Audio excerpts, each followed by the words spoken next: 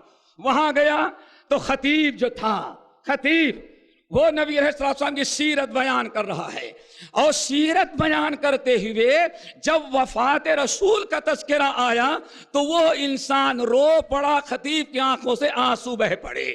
ابو بکر صدیق کا تذکرہ ہوا، وہ آنکھوں میں آنسو آ گئے۔ وہ کہتا ہے ہمیں 6 سال سے ہمارے محلے کے لوگ کہتے ہیں یہ صحابہ کا گستاخ، یہ نبی سے محبت نہیں کرتا، یہ تو نبی کے نام پر روتا ہے، ابو بکر عمر کے نام پر رو رہا ہے۔ بہرحال وہاں سے واپس آیا، واپس آنے کے بعد اپنے لوگوں سے گیا، کہا یہ لوگ صحابہ سے محبت نہیں کرتے، کہا یہ صحابہ کے گستاخ ہیں، یہ رسول کو نہیں مانتے، نہیں وہ شیطان کو مانتے ہیں، رسول کو نہیں مانتے۔ کہا کہ میرے سمجھ میں بات نہیں آتی، ہم نے آپ کو پھونک مار کر کے کھاتے ہوئے تو دیکھا ہے، لیکن نبی کی محبت میں کبھی روتے ہوئے نہیں دیکھا۔ ہم نے آپ کو بیان کرتے ہوئے تو سنا ہے، لیکن ابو بکر عمر کے اوپر جو مشقتیں تکلیفیں آئی تھی ان کو سن کر کے کبھی آپ کو روتے ہوئے نہیں دیکھا۔ کہنے لگا، اٹھا اور آنے کے بعد میں نے اپنی پوری برادری کو اکٹھا کیا، اور اکٹھا کرنے کے بعد کہا اے میرے قوم کے لوگوں سن لو، میں اللہ کی قسم کھا کے کہتا ہوں اس محلے میں، اس وقت اس دنیا میں، ہمارے شہر میں اور اس مسجد میں اگر اللہ کے نبی سے سچی محبت کرنے والا اور صحابہ کے مقام و مرتبے کو دنیا میں سب سے زیادہ سمجھنے والے لوگ ہیں تو اس مسجد کے ہیں۔ ایسا کرو آج اس ہم ساری دنیا چھوڑ کر کے ہم بھی اسی مسجد والوں کے ساتھ ہو جاتے ہیں۔ میرے بھائیوں، پتہ یہ چلا کہ بسا اوقات ہم نبی سے محبت کا دم تو بھرتے ہیں لیکن محبت ہوتی ہی نہیں۔ صحابہ کرام کے بارے میں بتا رہا تھا، صحابہ کی محبت، حضرت ابو ہریرہ رضی اللہ تعالیٰ عنہ کی حدیث، صحیح بخاری اور مسلم کی روایت، کہتے ہیں اللہ کے رسول نے ارشاد فرمایا، اور ہوا کیسے، ایک مرتبہ عبد الرحمن بن عوف رضی اللہ تعالیٰ عنہ، صدیق عبد الرحمن بن عوف، خالد بن ولید میں کچھ نوک جھونک ہوئی۔ حضرت خالد بن ولید نے عبد الرحمن بن عوف رضی اللہ تعالیٰ عنہ کو بڑی باتیں سنا دیا، لان تان کیا۔ نبی علیہ السلام کو اس چیز کا علم ہوا، نبی علیہ السلام کو جیسے پتا چلا کہ عبد الرحمن بن عوف سے ڈرو، صحابہ کے بارے میں، ہمارے ساتھیوں کے بارے میں اللہ تعالیٰ سے ڈرتے رہنا۔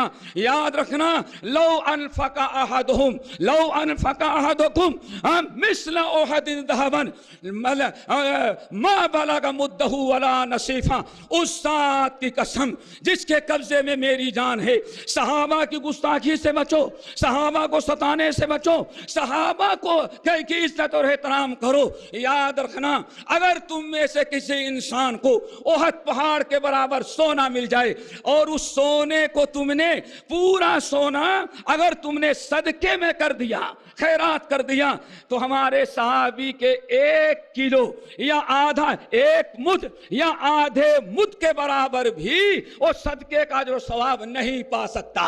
یہ صحابہ کا مقام و مرتبہ ہے۔ ہم عقیدہ رکھتے ہیں کہ صحابہ کے متعلق فمن احبہم فبحبہ احبہم، جس نے ہمارے صحابہ سے محبت کیا اس نے ہماری وجہ سے محبت کیا، اور جس نے ہمارے صحابہ سے نفرت کیا ہماری دشمنی اور نفرت کی بنا پر اس نے صحابہ سے نفرت کیا۔ اس لیے ہمارے بھائیوں، صحابہ کرام کا یہ مقام ہم نے بڑے اختصار کے ساتھ آپ کے سامنے رکھا۔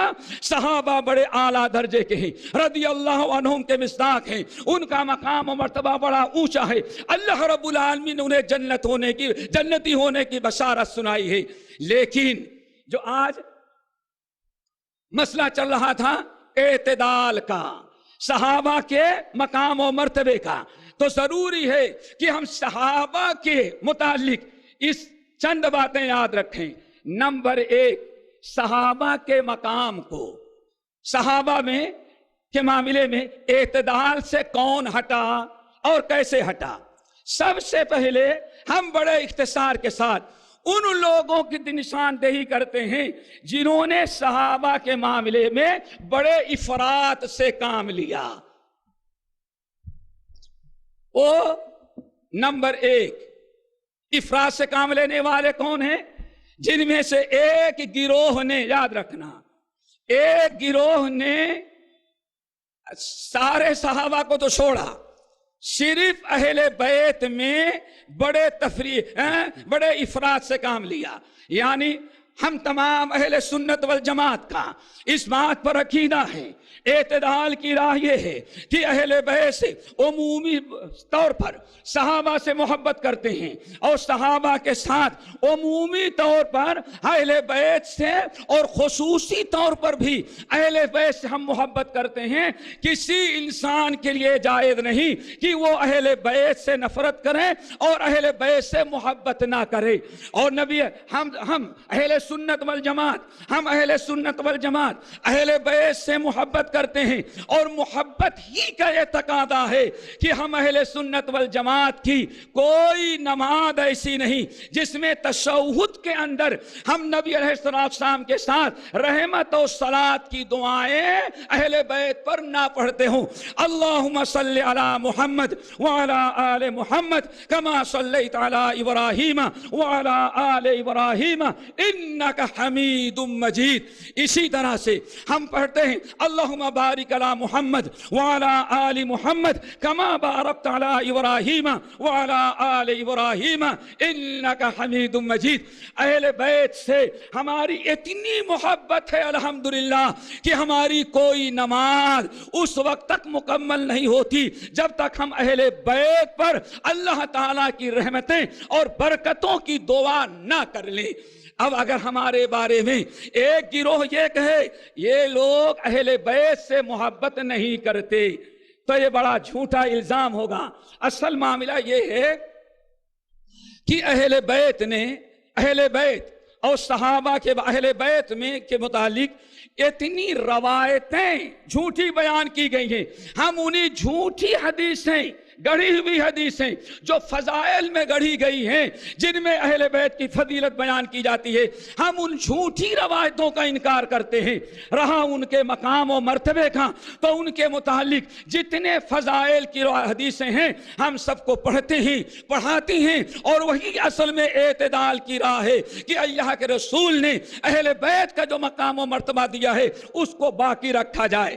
اسی لیے اللہ اکبر، تعجب کریں گے، محدثین نقل کرتے ہیں کہ وضعت الرافضۃ فی اہل بیت 300,000 حدیث، کہتے ہیں کہ اہل بیت کی مناقب میں اہل روافض نے 3 لاکھ جھوٹی حدیثیں گڑھی۔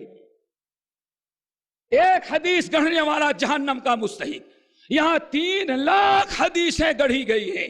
ان گڑھے ہوئے فضائل کا ہم انکار کرتے ہیں، باقی سارے فضائل کا اقرار کرتے ہیں۔ نمبر 2، جن لوگوں نے صحابہ کے متعلق بڑا غلو کیا، افراط سے کام لیا، وہ بھی بتائیں۔ وہ یہ ہے کہ کچھ لوگوں نے کہا اصحابی کالنجوم، اصحابی کالنجوم، ہمارے صحابہ ستاروں کے مانند ہیں۔ بے ایہم اقتدیتم اہتدیتم، جس کی بھی تم پیروی کرو گے، جس کی بھی تم پیروی کرو گے ہدایت پا جاؤ گے۔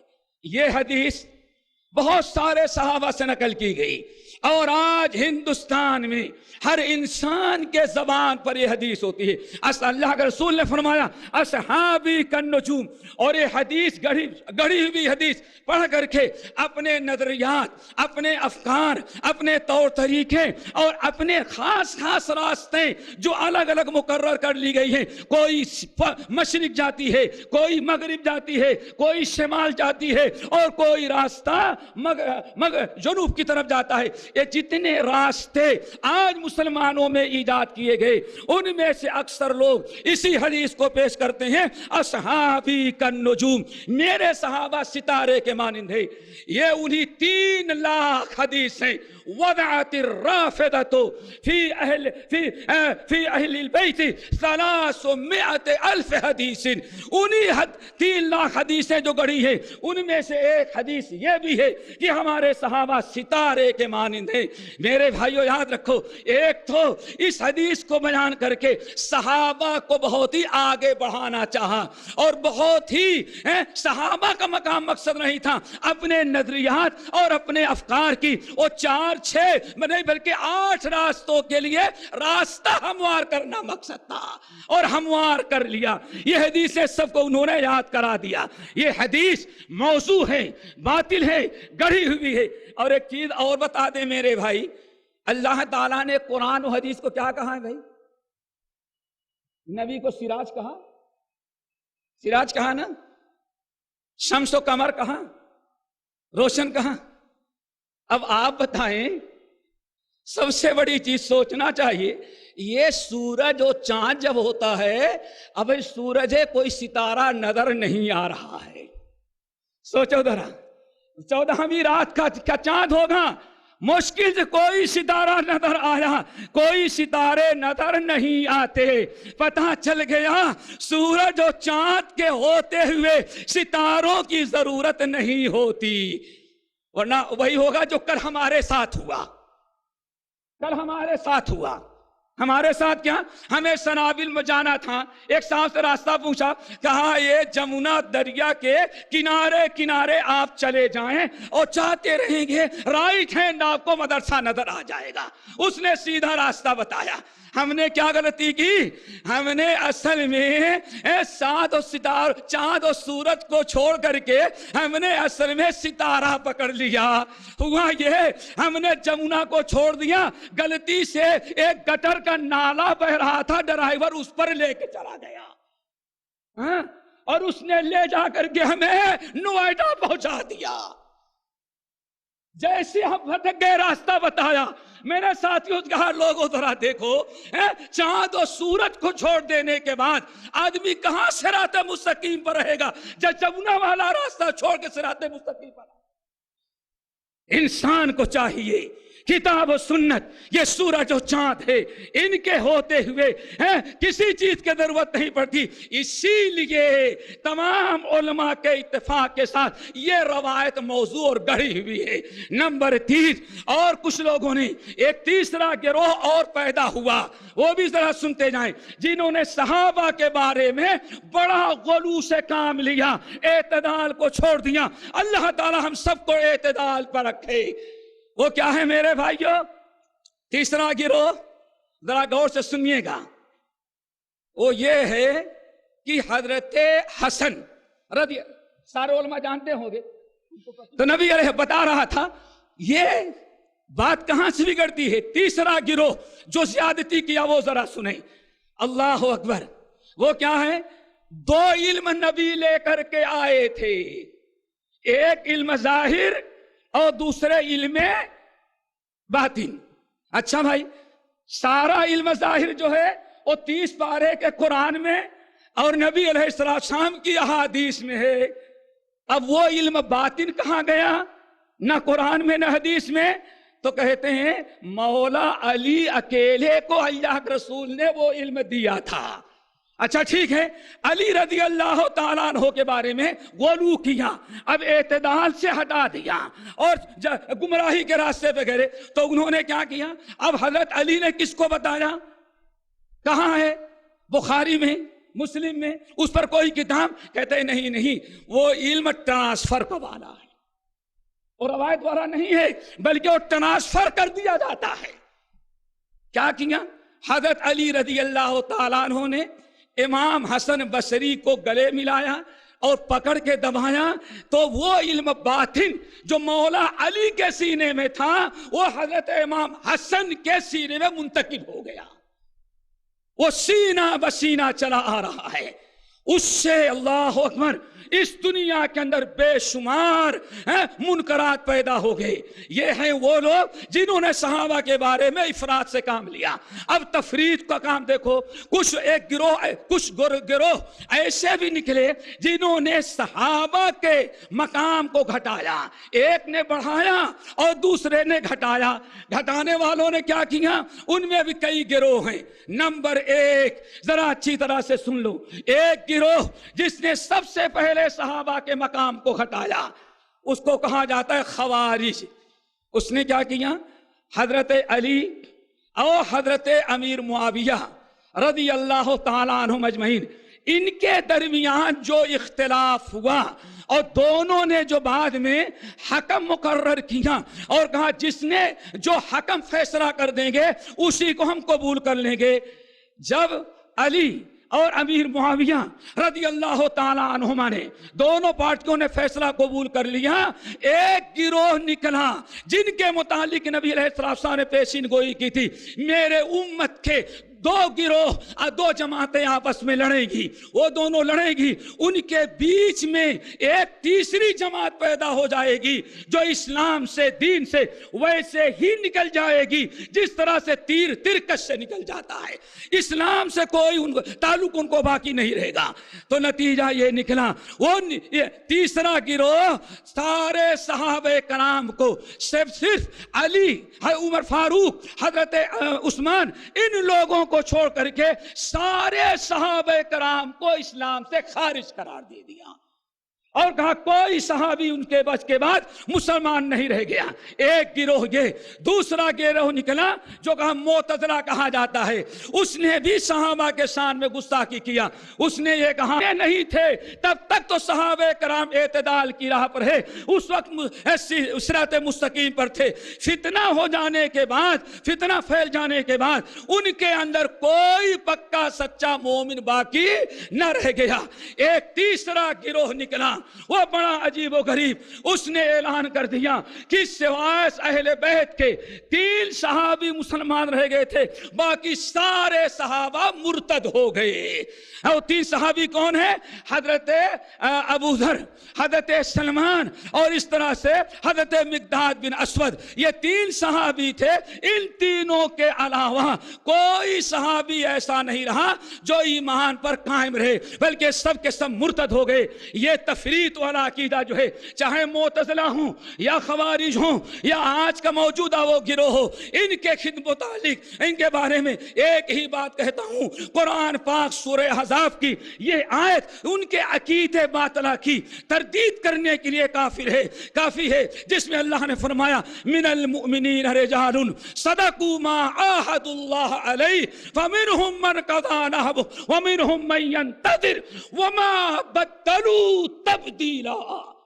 اے دنیا کے لوگوں یاد رکھو، یہ ہم نبی کے صحابہ تھے. قرآن پاک کہتا ہے ان میں کچھ ایسے تھے جو اپنے مقصد کو پورا کر چکے ہیں اور کچھ ابھی انتظار میں ہیں. اور سن لو دنیا والو، وما بدلوا تبدیلا، ہمارے نبی کے صحابہ میں کوئی عقیدے اور منہج میں تبدیلی نہیں آ سکی. صحابہ جیسے نبی کے زمانے میں تھے ویسے نبی کے بعد بھی صراط مستقیم پر تھے. وما بدلوا تبدیلا، صحابہ میں کوئی تبدیلی نہیں آئی. پھر اس کے علاوہ کچھ لوگ اور ہیں جنہوں نے صحابہ میں بڑی تفرید سے کام لیا ہے، بہت زیادتی سے کام لیا ہے. وہ کون ہے؟ نمبر 1، ابو ہریرہ کی حدیث قابل قبول نہیں. کیوں بھائی؟ حافظ الحدیث ہیں، سارے صحابہ میں سب سے زیادہ حدیث روایت کرنے والے ہیں، لیکن ابو ہریرہ کی حدیث قابل قبول نہیں ہے.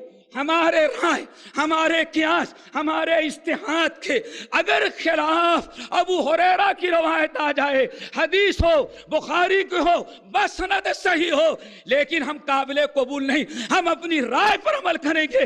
ابو ہریرہ کی روایت کردہ نبی کی حدیث قابل قبول نہیں ہے. نبی کی حدیث قابل قبول ہے لیکن ابو ہریرہ روایت کرے تب قابل قبول نہیں ہے. کیوں میرے بھائیوں؟ اللہ اکبر. وہ کہنے کی بات یہ ہے، کہتے ہیں ابو ہریرہ اصل میں فقیہ نہیں تھی. اور فقیہ کس کو کہتے ہیں؟ ابو ہریرہ فقیہ نہیں تھے، اسی لیے ان کی حدیث قابل قبول نہیں۔ اب 1 منٹ آپ سے لیں گے، فقیہ کا مطلب سمجھا دے۔ جب میں سب سے پہلے جس مدرسے میں پڑھنے کے لیے گیا تو وہاں 3 مدرس تھے، ایک تو حافظ جی تھے بالکل انگوٹھا چاپ، لیٹر ہم سے لکھواتے رہے، اور دوسرے جو تھے ہندوستان کے 2 بڑے ادارے کے مفتی تھے، مفتی اعظم ہیں، لیکن فتویٰ آتا تو حافظ جی فتویٰ دیتے۔ بڑا تعجب تھا، فتویٰ جب دیتے تو کون؟ حافظ جی دیتے۔ میں نے بہت حیرت ہم کو ہوئی، نیا نیا داخل ہوا تھا مدرسے میں، کچھ دن کے بعد میں نے کہا کہ مفتی یہ ہیں، عالم یہ ہیں، اور فتویٰ حافظ جی دیتے ہیں؟ کہا کہ ہاں، فتویٰ جب بھی آتا حافظ جی لکھتے ہیں۔ میں نے کہا حافظ جی عالم ہے؟ نہیں، ان کو تو خط بھی نہیں لکھنا آتا، لیکن مفتی یہ فتویٰ یہ دیتے، مفتی وہ 2 ہیں فتویٰ یہ دیتے ہیں۔ میں نے کہا کیوں فتویٰ؟ ارے دارالفتہ کا کھا کر کے اتنے دن تک ٹائم پاس کیا، اور بھی فتویٰ دینے کی اجازت نہیں بیچاروں کو، حافظ جی فتویٰ دیتے ہیں۔ کہا کہ وہ مفتی ہیں لیکن فقیہ نہیں، یہ عالم نہیں لیکن فقیہ ہے۔ ابھی بات نہیں سمجھ میں آئی ہمارے؟ میں نے کہا یار جو عالم ہوگا وہی فقیہ ہوگا، غیر عالم کیسے فقیہ ہو سکتا ہے؟ کہا آپ نے نہیں سمجھا، موٹے لفظوں میں سمجھائیں، اے حافظ جی کو بہشتی زیور یاد ہے، ان کو بہشتی زیور یاد ہے، ان کو بخاری یاد ہے، مسلم یاد ہے، ترمذی یاد ہے، ساری چیزیں یاد ہیں، لیکن بہشتی زیور نہیں یاد ہے۔ اور فتویٰ دینے کا مستحق وہ ہوگا جو بخاری جانے نہ جانے بہشتی زیور یاد ہو۔ یہ فقیہ کا معیار ہے دوستو۔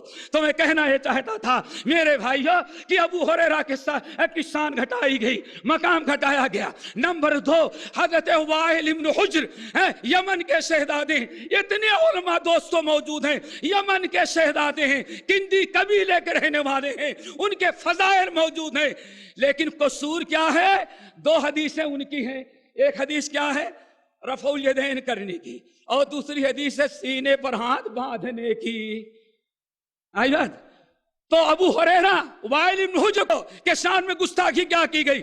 یہ کان اعرابین، اس کی حدیث قابل قبول نہیں، کیونکہ اصل میں بدو تھا، یہ ان پڑھ تھا، اور کھڑے کھڑے پیشاب کرنے والا تھا۔ نبی صلی اللہ علیہ وسلم کے ساتھ زندگی میں 1 مرتبہ نماز پڑھی ہے، اس لیے اس کی روایت کرنا حدیث چاہے رفع الیدین کی ہو یا سینے پر ہاتھ باندھنے کی، دونوں غیر قابل قبول ہیں۔ بس ایک آخری بات رہ گئی، اب 3 آدمی کھڑے، میں کہوں کہ آپ کہیں گے آخری بات۔ آخری بات یہ ہے اس کا علاج کیا ہے، اس کا علاج کیا ہے؟ میرے بھائی اب میں ٹائم نہیں لوں گا، بہت دیر سے کوشش جاری ہے۔ اس کے 2 لفظوں میں افراد تفرید سب دیکھا۔ اب آپ کو اگر چاہیے کہ اس کا علاج کیا ہے تو صرف ایک ہی علاج ہے، کافی ہوگا ایک؟ بولو بھائی، کافی ہو جائے گا؟ اہل حدیث بن جاؤ، سارا مسئلہ حل ہو جائے۔ وآخر دعوانا الحمدللہ رب العالمین۔ جزاکم اللہ خیراً۔ مولانا ظفر الحسن صاحب مدنی حفظ اللہ و طولہ پرمغز خطاب فرما رہے تھے۔ آپ کا خطاب جب بھی اور جہاں بھی ہوتا ہے تو تشنگی باقی رہ جاتی ہے، اور لوگ ضرورت محسوس کرتے رہتے ہیں کہ پھر آپ سے ملاقات ہو اور آپ کا خطاب سنا جائے۔ اللہ کرے کہ یہ تعلق آپ کا کتاب و سنت کے شیدائیوں سے وابستہ ہی نہیں بلکہ مزید وابستہ رہے، تا دیر قائم رہے، اور آپ کی افادیت اللہ تبارک تعالی مزید بڑھائے۔